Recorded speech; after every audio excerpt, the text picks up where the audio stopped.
Alright, y'all, I ain't gonna lie. When I first started this video, I was so upset that I had to do what someone else was supposed to do. I even had the nerve to think, if I don't do it, it won't get done. How arrogant, right? How prideful, right? These headboard pieces have been sitting in the house since January and taken out to the trash little by little, and I couldn't understand why. As I was waking up this morning, the Holy Spirit gave me a list of tasks to do when I got out of bed. The first thing was to get this trash out of the house and taken to the front. He said, just use your wagon, my love. My initial intent on making this video was to complain and show my family how simple it would have been to take these items to the front using the car instead of me having to do this on my own, and to show them how there were literally no excuses to why this simple task wasn't done. But by the time I was walking back in the house, the Holy Spirit changed my heart and he spoke these words to me. He said, imagine how your husband feels when it snows. He gets up out of bed, he gets himself together, and he goes right outside without asking anyone for help, and he shovels to make the path clear for his family.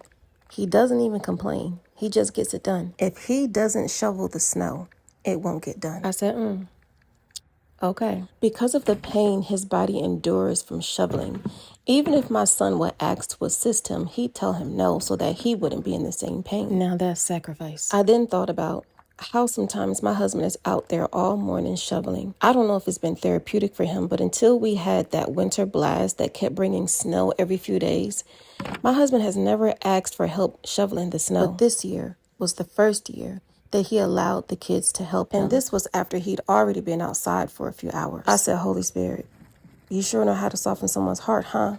Because this was not the plan for this video. I realized the same things that I was ready to say could be said right back at me. And it shut me up, and it changed my heart posture towards this entire situation. Let's face the facts. I wasn't incapable of completing this task. Don't let my husband hear that. I too was responsible for letting the trash sit for so long. And the Holy Spirit showed me how all I had to do was use my wagon. He taught me how to have a serving heart, and I definitely had to ask for forgiveness. Is there anybody else out there that feels like God is always dealing with you?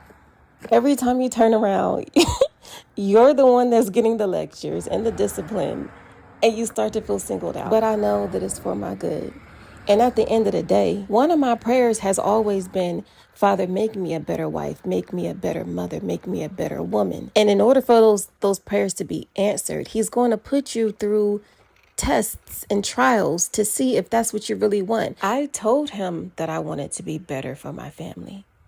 And this is one of the fruits of it. It's taking the time to complete a task that you feel like someone else should do. It's helping. Based on my prayers, I wonder what the next lesson is going to be. We shall see. Let's not talk about these bad